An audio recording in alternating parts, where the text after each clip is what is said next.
بسم الله الرحمن الرحيم وإذ غدوت من أهلك تبذئ المؤمنين مقاعد للقتال والله سميع عليم إذ همت طائفتان منكم أن تفشلا والله وليهما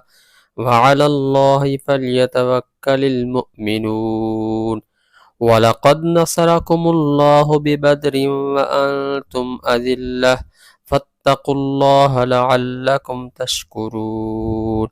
إذ تقول للمؤمنين ألن يكفيكم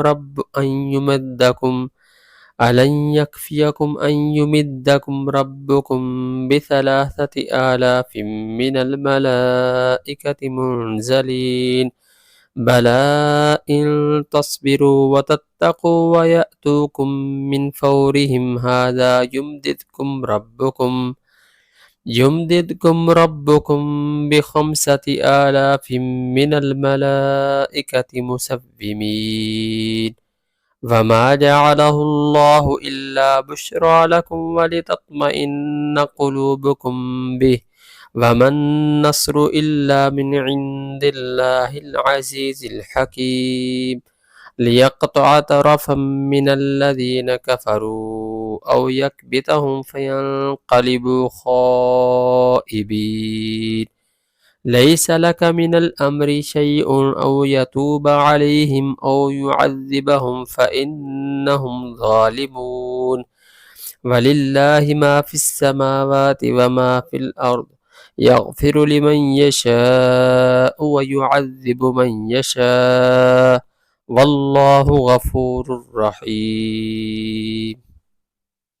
بسم الله الرحمن الرحيم وإذ غدوت من أهلك تبذئ المؤمنين مقاعد للقتال والله سميع عليم إذ همت طائفتان منكم أن تفشلا والله وليهما وعلى الله فليتوكل المؤمنون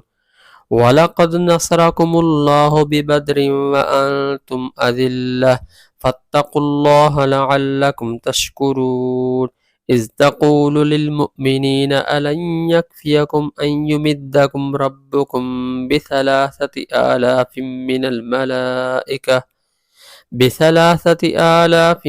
من الملائكة منزلين بلى إن تصبروا وتتقوا ويأتوكم من فورهم هذا يمددكم ربكم بخمسة آلاف من الملائكة مسومين وما جعله الله إلا بشرى لكم ولتطمئن قلوبكم به وما النصر إلا من عند الله العزيز الحكيم ليقطع طرفا من الذين كفروا أو يكبتهم فينقلبوا خائبين ليس لك من الأمر شيء أو يتوب عليهم أو يعذبهم فإنهم ظالمون ولله ما في السماوات وما في الأرض يغفر لمن يشاء ويعذب من يشاء والله غفور رحيم